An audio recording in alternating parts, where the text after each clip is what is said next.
ইচ্ছা, আশা, প্রত্যাশা, আকাঙ্ক্ষা এসবই তো মানব সমাজের চালিকা শক্তি, তাই না?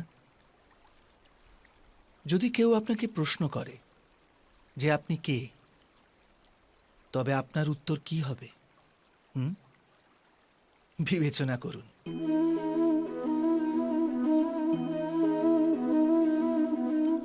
আপনি তখন বুঝতে পারবেন যে আপনার ইচ্ছাই আপনার জীবনের ব্যাখ্যা। কিছু পাওয়ার সাফল্য, কিছু না পাওয়ার নিষ্ফলতাই আপনার পরিচয়। অধিকতর ব্যক্তি এইভাবে জীবিত, নিজের ভেতর থেকে শেষ হয়ে যেতে থাকে, তবু নিজের ইচ্ছেগুলোকে মারতে পারে না। ইচ্ছা তাকে এমনভাবে ছোটাতে থাকে যেমন মৃগের নেশায় শিকারী। কিন্তু আবার এই ইচ্ছাগুলির গর্ভ থেকেই জ্ঞানের প্রকাশও ঘটে। কি করে? যখন ইচ্ছা অপূর্ণ থেকে যায়, আশা ভেঙে যায়, তখন সেখান থেকে জ্ঞানের কিরণ প্রবেশ করে মানুষের হৃদয়ে। না, এই গাথা শুধু ইচ্ছাদের পরস্পর সংঘর্ষের নয়, নয় মহতাকাঙ্ক্ষা থেকে জন্ম নেওয়া ভয়াবহ রক্তপাতের। এই গাথা হল ইচ্ছার গর্ভ থেকে উৎসারিত হওয়া জ্ঞানের।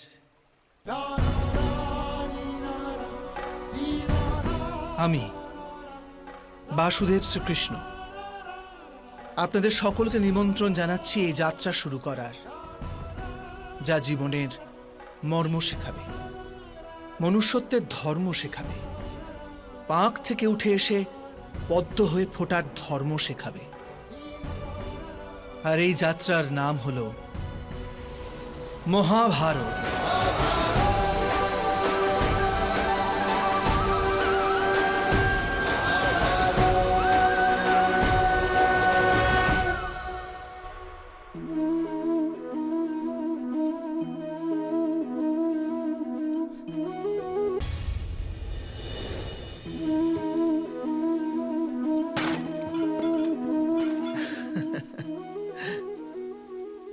কখনো কখনো কোনো ঘটনা মানুষের জীবনের সমস্ত পরিকল্পনা ভেঙে দেয়, আর মানুষ সেই আঘাতকেই জীবনের কেন্দ্র বানিয়ে নেয়।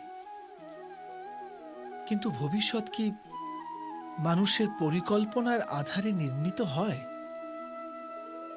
না। যেভাবে কোনো উঁচু পর্বতে যে ব্যক্তি সর্বপ্রথম চড়ে, সেই পর্বতের পাদদেশে বসে সে যা পরিকল্পনা করে, সেই পরিকল্পনায় কি তাকে পর্বতের শিখরে পৌঁছে দিতে পারে?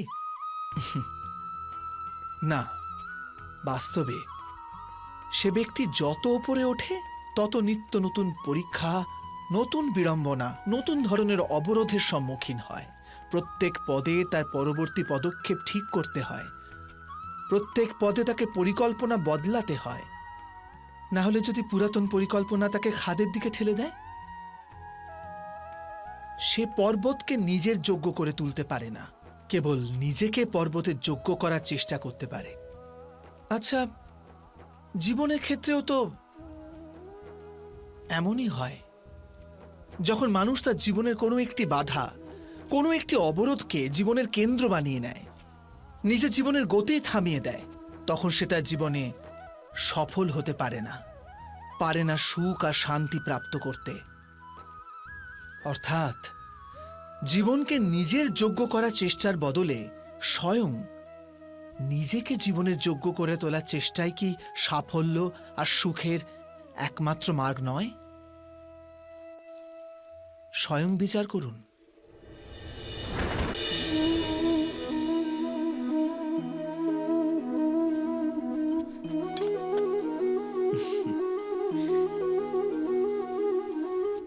ভবিষ্যতের দ্বিতীয় নাম সংঘর্ষ। হৃদয়ে আজ যদি কোনো ইচ্ছা জাগে, যদি তা পূর্ণ না হয়, তবে হৃদয় ভবিষ্যতের পরিকল্পনা করে। ভবিষ্যতে ইচ্ছা পূর্ণ হবে এমন কল্পনা করতে থাকে। কিন্তু জীবন না লুকিয়ে আছে ভবিষ্যতে, না আছে অতীতে। জীবনের হদিশ তো আছে এই ক্ষণে, অর্থাৎ এই মুহূর্তের অনুভবেই রয়েছে জীবনের অনুভব।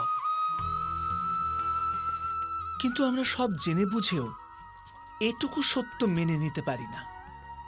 হয় আমরা পুরনো স্মৃতি দিয়ে নিজেদের ঘিরে বসে থাকি, অথবা আগামী সময়ের জন্য পরিকল্পনা করতে থাকি। আর জীবন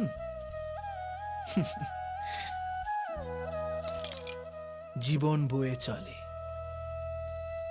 এই সত্য যদি আমরা হৃদয়ে গেঁথে নিই যে না আমরা ভবিষ্যৎ দেখতে পাই, না আমরা ভবিষ্যৎ নির্মাণ করতে পারি, আমরা তো কেবল ধৈর্য আর সাহসের সাথে ভবিষ্যৎকে আলিঙ্গন করতে পারি, স্বাগত জানাতে পারি ভবিষ্যৎকে। আর তবেই কি জীবনের প্রতি মুহূর্ত জীবনের দ্বারা মুখরিত হয়ে উঠবে না? স্বয়ং বিচার করুন।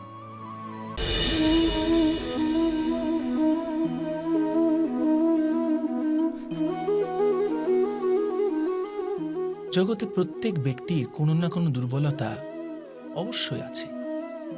যেমন কেউ খুব অধিক বেগে দৌড়াতে পারে না, কেউ অধিক ভার গ্রহণ করতে পারে না, কেউ কোনো অসাধ্য রোগে পীড়িত হয়ে পড়ে, তো কেউ বিদ্যাপাঠ স্মরণে রাখতে পারে না।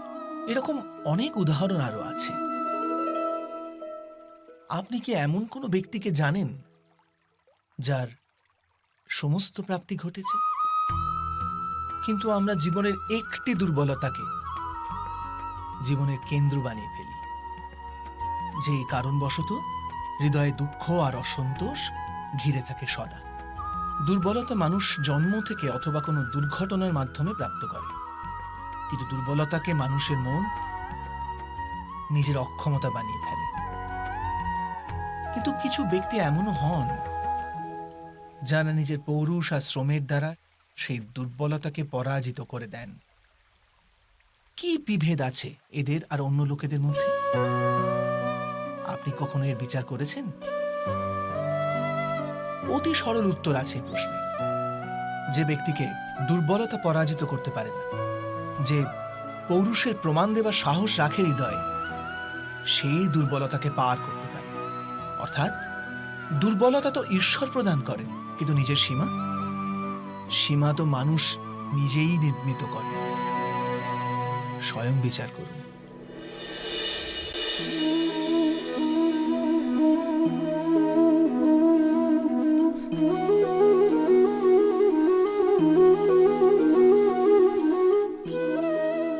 জীবনের প্রতি ক্ষণ নির্ণয়ের ক্ষণ। প্রত্যেক পদে আগামী মুহূর্তের নির্ণয় করতে করতে যেতে হয়। আর নির্ণয় নিজের প্রভাব রেখে যায়। আজকের নেওয়া নির্ণয় ভবিষ্যতের জন্য সুখ বা দুঃখ লিখে রেখে দেয়। না কেবল নিজের জন্য, নিজের পরিবারের জন্যেও, আগামী প্রজন্মের জন্য বটে। যখন কোনো সংশয় সামনে এসে দাঁড়ায়, মন ব্যাকুল হয়ে যায়, অনিশ্চয়তায় ভরে যায়। নির্ণয়ের সেই ক্ষণ এক যুদ্ধে পরিণত হয়, আর মন হয়ে ওঠে যুদ্ধভূমি। অধিকাংশ নির্ণয় আমরা সংশয় থেকে বার হওয়ার জন্য নিই না, কেবল মনকে শান্ত করার জন্য নিয়ে থাকি। কিন্তু কেউ কি ছুটতে ছুটতে খাবার খেতে পারে? না। তবে কি যুদ্ধে যুঝতে থাকা কোনো মন সঠিক নির্ণয় নিতে পারে? বাস্তবে শান্ত মনে যে ব্যক্তি নির্ণয় নেয়, সে নিজের জন্য সুখময় ভবিষ্যৎ নির্মাণ করতে পারে। কিন্তু নিজের মনকে শুধু শান্ত করতেই যদি কেউ কোনো নির্ণয় নেয়, তবে সে ব্যক্তি নিজের জন্য ভবিষ্যতে কাঁটা বৃক্ষ রোপণ করে। স্বয়ং বিচার করে দেখুন।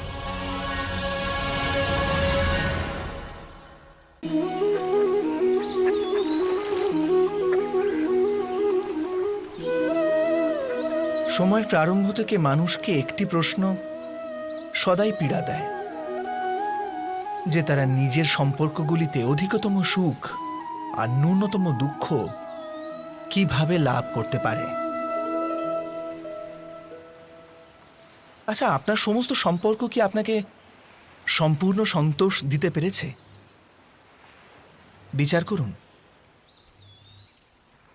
আমাদের জীবন সম্পর্কের উপর দাঁড়িয়ে আছে। এ জীবনের সুরক্ষাও এই সম্পর্কের উপরই টিকে আছে। সেই কারণে আমাদের জীবনের সমস্ত সুখের আধারও এই সম্পর্ক। কিন্তু তবু আমাদের সম্পর্কগুলি থেকেই বেশিরভাগ দুঃখের জন্ম কেন হয়? সর্বদা সংঘর্ষ এই সম্পর্কগুলি থেকেই কেন উৎপন্ন হয়? কখনো বিচার করেছেন? যখন কোনো ব্যক্তি অন্য ব্যক্তির চিন্তাধারা বা কাজকে স্বীকার করে না, তার ভেতরে কোনো পরিবর্তন আনার প্রচেষ্টা করে, তখন সংঘর্ষের জন্ম হয়। অর্থাৎ যত অধিক অস্বীকার তত অধিক সংঘর্ষ, আর যত অধিক গ্রহণ ক্ষমতা ততই অধিক সুখ। এটা বাস্তব নয়? যদি মানুষ স্বয়ং নিজের প্রত্যাশার উপরে অঙ্কুশ টানে, নিজের বিচারধারাকে পাল্টায়, কোনো অন্য ব্যক্তিকে পাল্টানোর প্রচেষ্টা না করে স্বয়ং নিজের ভিতরেই পরিবর্তন আনার প্রয়াস করতে থাকে, তবে কি সম্পর্কতে সন্তোষ লাভ করা খুব কঠিন হবে? অর্থাৎ স্বীকার করে নেওয়াই কি সম্পর্কের বাস্তবিক অর্থ নয়? স্বয়ং বিচার করুন।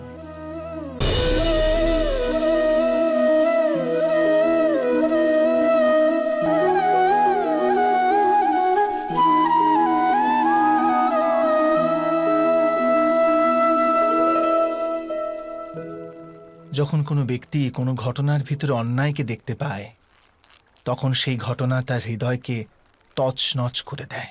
সমস্ত জগৎকে সে নিজের শত্রুরূপে জ্ঞান করতে থাকে। অন্যায় বলে মনে হওয়া সেই ঘটনা যত বিরাট হয়, মানুষের হৃদয়ও কিন্তু ততই বিরোধিতা করতে থাকে। সেই ঘটনার পরিপ্রেক্ষিতে সে ন্যায় দাবি করে। আর এটা তো যোগ্য কথা। বাস্তবিক সংসারে যে কোনো রকমের অন্যায় ব্যক্তির আস্থা আর বিশ্বাসের বিনাশ করে। কিন্তু এই ন্যায় কাকে বলে? ন্যায়ের অর্থ কি?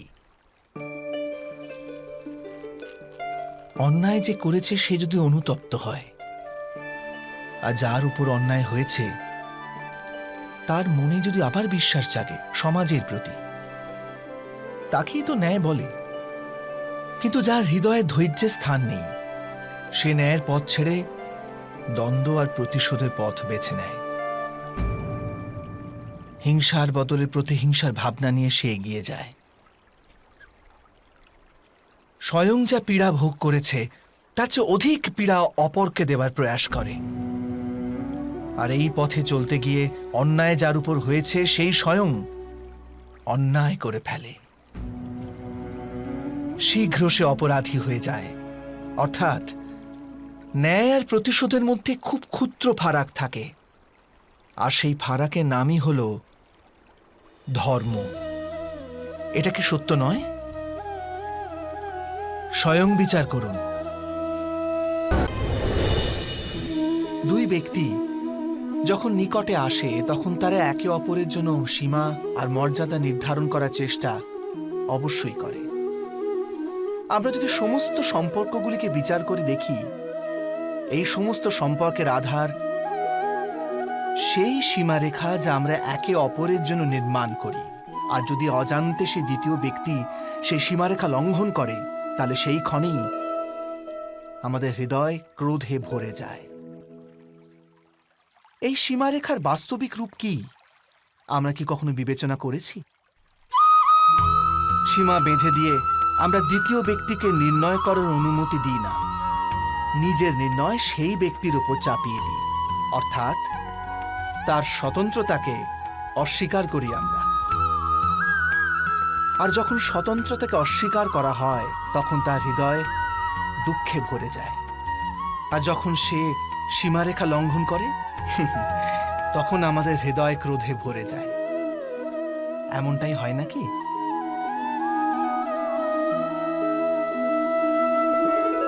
কিন্তু যদি আমরা একে অপরের স্বতন্ত্রতাকে সম্মান করি, তাহলে কোনো সীমার প্রয়োজনীয়তাই পড়ে না। অর্থাৎ যে প্রকারে বোঝাপড়া যে কোনো সম্পর্কে দেহ, ঠিক সেইভাবেই স্বতন্ত্রতা সে সম্পর্কের আত্মা নয় কি? স্বয়ং বিচার করুন।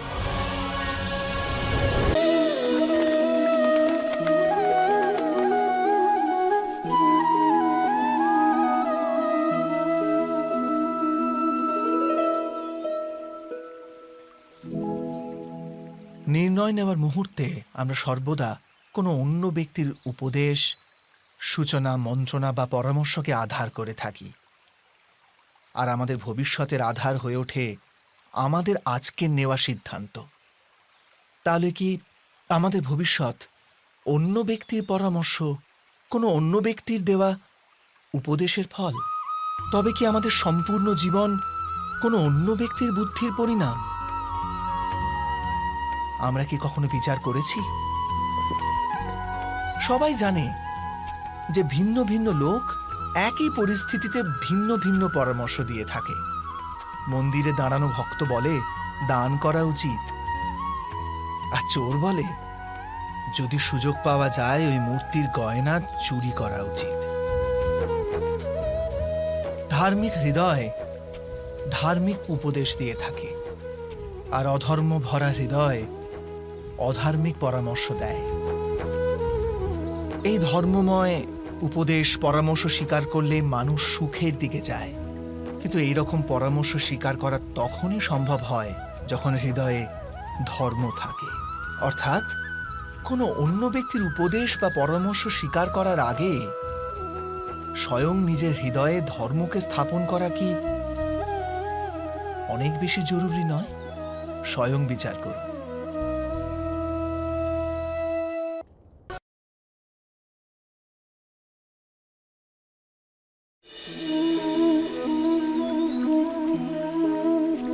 সবার জীবনে এমন মুহূর্ত অবশ্যই আসে যখন সত্য বলার নিশ্চয়তা থাকে হৃদয়ে, কিন্তু মুখ থেকে সত্যটা বেরোতেই পারে না।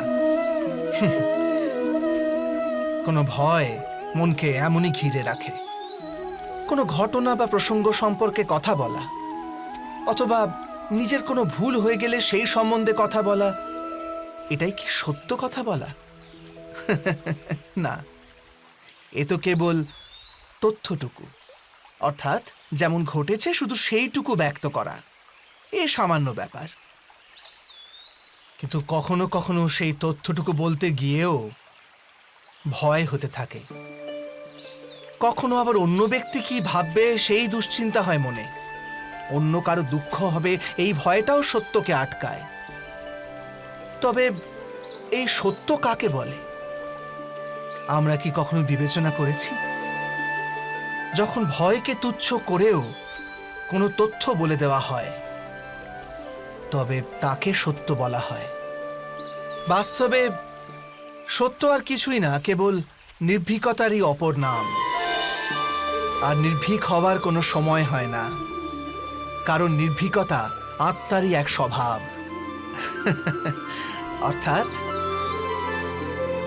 অর্থাৎ জীবনের প্রত্যেকটি ক্ষণই সত্য বলার ক্ষণ নয় কি?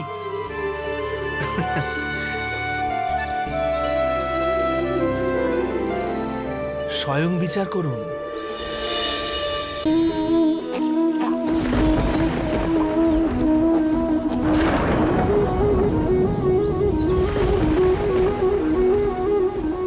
সংকেত বা পূর্বাভাসের উপর নির্ভর করে আমরা ভবিষ্যতের সুখ দুঃখের কল্পনা করি। ভবিষ্যতের দুঃখের কারণ দূর করার জন্য আমরা আজ পরিকল্পনা করি। কিন্তু কালকের সংকটকে আজ নির্মূল করার চেষ্টা করলে আমরা লাভবান হই নাকি আমরা ক্ষতিগ্রস্ত হই? এই প্রশ্ন নিজেদের করি না। সত্য তো এটাই যে সংকট আর তার নিবারণ একসাথেই জন্ম নেয়, ব্যক্তির খাতিরে আবার সৃষ্টিরও খাতিরে, তাই না? আপনি আপনার ভূতকালের কথা স্মরণ করুন, ইতিহাসকে দেখে নিন। আপনি তখনই উপলব্ধি করবেন যে যখন যখন সংকট এসেছে তখন তখন তাকে নিবারণ করার শক্তিরও জন্ম হয়েছে। এটাই তো জগতের নিয়ম। অর্থাৎ সংকটই শক্তির জন্মের কারণ।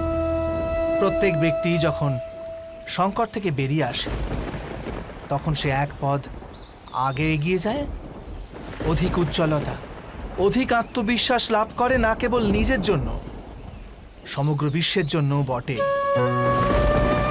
এটা কি সত্য নয়? বাস্তবে সংকটের জন্ম মানে একটি সুযোগের জন্ম, নিজেই নিজেকে বদল করার, নিজের চিন্তাধারাকে আরো উঁচুতে নিয়ে যাওয়ার সুযোগ, নিজের আত্মাকে অধিক বলবান আর অধিক জ্ঞানমণ্ডিত করার সুযোগ। যে এটা করতে পারে তার কোনো সংকট আসে না, কিন্তু এমনটা যে করতে পারে না সে তো স্বয়ংই এক সংকট হয়ে পড়ে বিশ্বের জন্য। বিবেচনা করুন।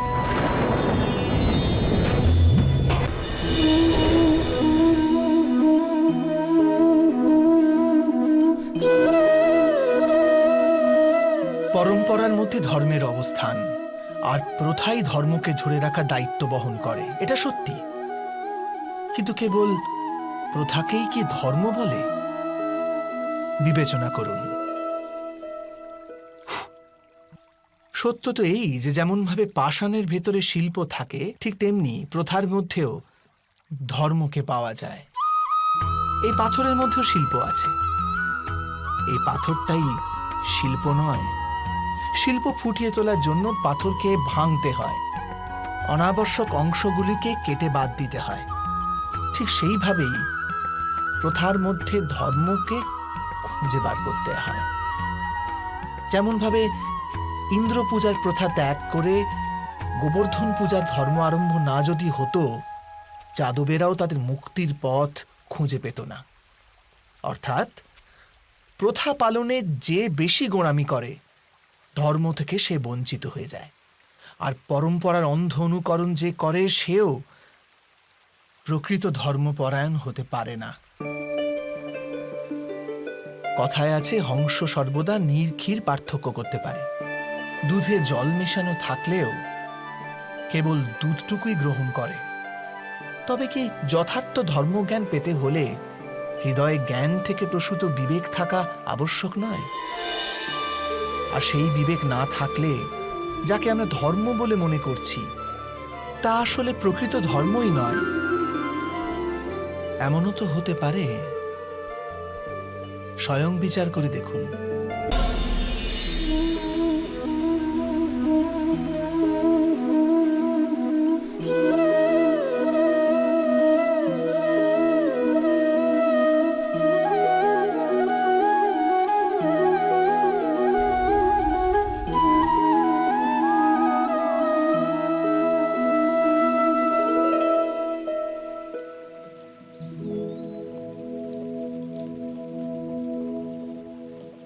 ভবিষ্যৎকে আধার করে সবাই আজকে নির্ণয় করতে চায়।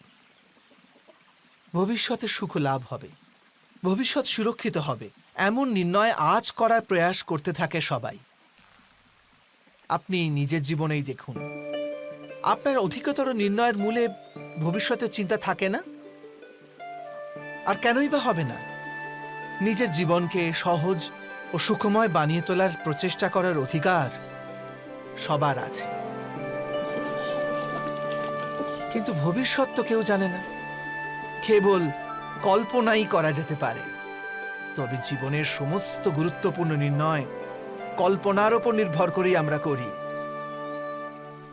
এই নির্ণয় করার কোনো তৃতীয় পথ হতে পারে? বিবেচনা করুন। সমস্ত সুখের আধার ধর্ম, আর সেই ধর্ম মানুষের হৃদয়ে স্থাপিত। অতএব প্রত্যেক নির্ণয়ের পূর্বে স্বয়ং নিজের হৃদয়কে প্রশ্ন অবশ্য করে নিন যে এই নির্ণয় স্বার্থ থেকে জন্মেছে না ধর্ম থেকে। এটুকুই কি যথেষ্ট নয়? ভবিষ্যতের বদলে ধর্মের বিচার করলে কি ভবিষ্যৎ অধিক সুখময় হয়ে উঠবে না? স্বয়ং বিচার করে দেখুন।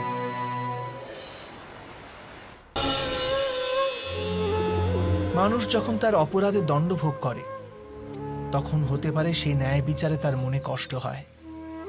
প্রশ্ন ওঠে তার হৃদয়ে যে যখন সে অপরাধ করেছিল তখন সে ভিন্ন ব্যক্তি ছিল, তারপর সে অনেক অনেক অনুতাপ করেছে, নিজেকে এত পরিবর্তন করেছে, তবু সে দণ্ড কেন পাবে? কিন্তু যেখানে আঘাত আছে সেখানে প্রত্যাঘাতও থাকবে। যেমন কর্ম তেমনি ফল। যদি কাউকে স্নেহ দাও তবে সুখ লাভ হবে, যদি কাউকে হত্যা করো তবে মৃত্যুদণ্ড পাবে। যেমন কার্য তেমনি ন্যায় হয়। তবে কি প্রায়শ্চিত্ত বা অনুতাপের কোনো মূল্য নেই? আছে, অবশ্যই মূল্য আছে। প্রায়শ্চিত্ত অনুতাপ মানুষকে অন্তর থেকে বলবান করে তোলে, আসন্ন শাস্তিকে গ্রহণ করার জন্য মানুষকে প্রস্তুত করে। অর্থাৎ প্রায়শ্চিত্ত না করে দণ্ড স্বীকার করার কোনো মূল্য আছে? স্বয়ং বিচার করুন।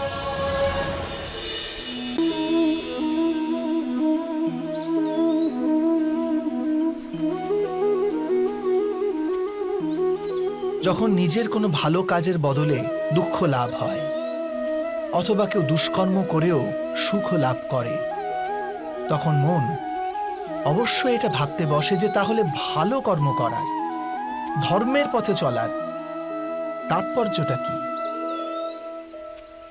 কিন্তু দুরাত্মাকে কি ভোগ করতে হয় সেটাও দেখুন। দুষ্কর্ম যে করে তার হৃদয় সর্বদা চঞ্চল থাকে, ব্যাকুল হতে থাকে। মনে সর্বদা নতুন নতুন সংঘর্ষ উৎপন্ন হয়। অবিশ্বাস তাকে সারা জীবন ছোটাতে থাকে। একে কি সুখ বলে? যে ব্যক্তি ধর্মের পথে চলে, সর্বদা সুকর্মে রত থাকে, সৎ চরিত্র ব্যক্তির হৃদয় সর্বদা শান্ত থাকে। পরিস্থিতি তার জীবনে সুখের পথে বাধা হয়ে দাঁড়ায় না। সমাজে তার সম্মান ও মনে সন্তোষ অক্ষত থাকে সর্বদা। অর্থাৎ ভালো ব্যবহার ভবিষ্যতের সুখের পথ দেখায় না, ভালো ব্যবহার নিজেই সুখ দেয়। অথবা দুর্ব্যবহার ভবিষ্যতে দুঃখের পথ দেখায় না, অধর্ম সেই মুহূর্তে দুঃখকে উৎপন্ন করে। ধর্ম থেকে সুখ পাওয়া যায় না, ধর্মই স্বয়ং সুখ।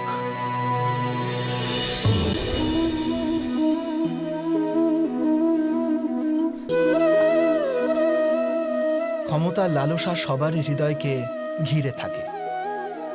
প্রত্যেক ব্যক্তি নিজেরই এক রাজত্ব নির্মাণ করার চেষ্টা অবশ্যই করে। সেই রাষ্ট্র পুরো রাষ্ট্রের মতো অত বৃহৎ হোক অথবা নিজের পরিবারই হোক, সে ক্ষমতা লাভ করার প্রয়াস অবশ্য করে। কিন্তু ক্ষমতার বাস্তবিক রূপ কি আমরা কি কখনো বিবেচনা করেছি? একটি মানুষ যত অধিক ব্যক্তির জীবনকে প্রভাবিত করতে পারে, যত অধিক ব্যক্তির স্বতন্ত্রতার উপর অঙ্কুশ টানতে পারে, ততই অধিক ক্ষমতার অনুভব করে সে। ক্ষমতার প্রকৃত রূপই হলো অন্যের জীবনের ওপর স্বয়ংের প্রভাব। কিন্তু বাস্তবে প্রভাব প্রেম, দয়া, করুণা ও ধর্ম থেকে উৎপন্ন হয় নাকি? যখনই মানুষ কঠোরতা আর অধর্মের মাধ্যমে ক্ষমতা প্রাপ্ত করার প্রয়াস করে, তখনই সে অন্যের হৃদয়ে বিরোধিতা অথবা বিদ্রোহের জন্ম দেয়। আর পরিণাম অনেকটা এই রকম। হ্যাঁ, কিছু সময়ের জন্য সে নিজের প্রভাব ও শক্তির বিকাশ অবশ্য অনুভব করে, কিন্তু তা বাস্তবিক ক্ষমতা নয়। এই কারণে ভৃগু আর বশিষ্ঠের মতো ঋষিদের আজও পূজা করা হয়, রাবণ বা হিরণ্যকশিপুদের নয়। এ সম্বন্ধে আপনি অবশ্যই বিচার করবেন, সত্য বলেছি কিনা।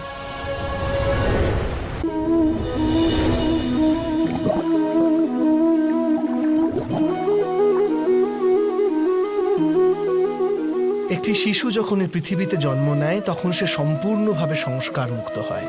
তখন তার অন্তরে না কোনো সুসংস্কারের চিহ্ন অঙ্কিত থাকে, না কোনো অপসংস্কারের। অর্থাৎ জন্মের সময় বালকের মধ্যে না কোনো গুণ থাকে, না কোনো দোষ। তবে এই দোষ অথবা গুণ কিসের ভিত্তিতে লাভ হয় আমরা কি কখনো ভেবে দেখেছি? যে কথা মাতা পিতার মুখে নিরন্তর শোনা যায় সেসব কথাই তাদের সন্তানের হৃদয়ে সংস্কারের রূপ নেয়। যেমন কোনো গ্রামে নদীর তট অব্দি একটা আলপথ আপনি নির্মিত হয় কেবল সেই পথে বারবার চলার দরুন। অর্থাৎ মাতা পিতার হৃদয়ের ইচ্ছাই তাদের সন্তানের হৃদয়ে দোষ অথবা গুণ হয়ে জন্ম নেয়। এটাই কি সত্য নয়? কিন্তু তবু যখন তাদের সন্তানের মধ্যে কোনো দোষ দেখা যায় তখন মাতা পিতা আশ্চর্য ও দুঃখিত হয়ে পড়েন। মাতা পিতা হৃদয়ে এই প্রশ্নই করে যে তাদের সন্তানের মধ্যে এই অপসংস্কার এলো কেমন করে। সত্য তো এটাই যে মাতা পিতা নিজের সন্তানের মনে অজান্তেই অপসংস্কারে বীজ রোপণ করেন, যা তাদের সন্তানের হৃদয় ভূমিতে কুশিক্ষার বৃক্ষ হয়ে মাথা তোলে। অর্থাৎ নিজের সন্তানদের সুসংস্কার আর ধর্মপরায়ণ করে তোলার আশা রাখে যে মাতা পিতা, তাদের সর্বপ্রথম তাদের নিজের হৃদয়ের ইচ্ছার উপর নিয়ন্ত্রণ রাখাটা অনিবার্য নয় কি?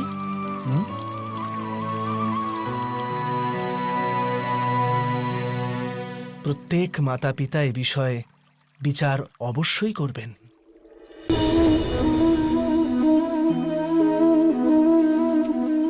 মানুষের এই স্বভাব যে সে স্বয়ং নিজের পরিবারকে, নিজের সন্তানদের অধিকতর সুখ লাভ হোক সেই প্রচেষ্টাই করে। সেই কারণেই আমরা সদা শ্রম আর কষ্ট থেকে দূরে থাকতে চাই, বিশ্রাম আর বিলাসবহুল জীবন ধারণের প্রয়াস করি। স্বয়ং নিজের জীবনকেই দেখুন। এটা কি সত্য নয় যে আমরা আমাদের সন্তানদের জন্য সর্বদা বিশ্রাম ও স্বাচ্ছন্দ্যের আয়োজন করতে চাই? কিন্তু কখনো কি ভেবেছেন যে ওদের এই বিশ্রাম থেকে কি ফলে লাভ হয়? কেবল সুখ আর সুবিধা যারা লাভ করে তাদের জীবন কেমন হয়? শরীর যখন শ্রম করে তখন অধিক সুস্থ থাকে, বুদ্ধিও যখন কঠিন পরিস্থিতির সম্মুখীন হয় তখন আরো তেজস্বী হয়ে ওঠে। এ আমাদের সবার অভিজ্ঞতা, কিন্তু আমরা হয়তো এটা ভুলেই যাই যে মন আর সত্তা যখন কঠিন পরিস্থিতির মধ্যে দিয়ে যায় তখন উভয়ই অধিক বলবান হয়ে ওঠে। অর্থাৎ যখনই আমরা আমাদের সন্তানদের শ্রম ও দুঃখ থেকে দূরে রাখার প্রয়াস করি তখন বাস্তবে তাদের সুখের পথ আমরা বন্ধ করে দিই নাকি? স্বয়ং বিচার করুন।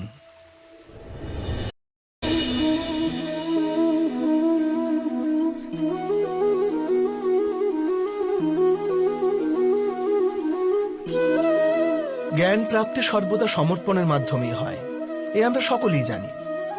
কিন্তু সমর্পণের বাস্তবিক গুরুত্ব কি আমরা কি কখনো বিবেচনা করেছি? মানুষের মন সর্বদা জ্ঞান প্রাপ্তির পথে নানান বাধা সৃষ্টি করে। কখনো কোনো অন্য বিদ্যার্থীর প্রতি ঈর্ষা জন্মায়, কখনো গুরুর শেখানো পাঠের উপর সন্দেহ উৎপন্ন হয়, আবার কখনো গুরু দেওয়া কোনো শাস্তি মনকে অহংকারে ভরিয়ে তোলে। তাই নয় কি? কি এমনটাই হয় না?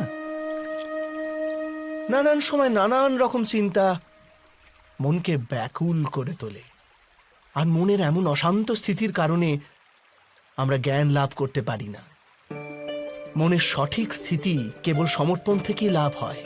সমর্পণ মানুষের অহংকারকে নাশ করে, ঈর্ষা, উচ্চাকাঙ্ক্ষা ইত্যাদি হীন ভাবনাকে দূর করে হৃদয়কে শান্ত করে আর মনকে একাগ্র করে। বাস্তবে ঈশ্বরের সৃষ্টিতে না জ্ঞানের অভাব আছে না জ্ঞানী ব্যক্তি। গুরু দত্তাত্রেয় তো গাভী আর ষণ্ডদের থেকেও জ্ঞান লাভ করেছিলেন। অর্থাৎ বিষয় ব্রহ্মজ্ঞানের হোক অথবা জীবনের জ্ঞানের অথবা গুরুকুলে লাভ করা জ্ঞানের, তা অর্জন করার জন্য গুরুর চেয়ে অধিক গুরুত্বপূর্ণ সেই গুরুর প্রতি আমাদের সমর্পণ। এটাই কি সত্য নয়? স্বয়ং বিচার করুন।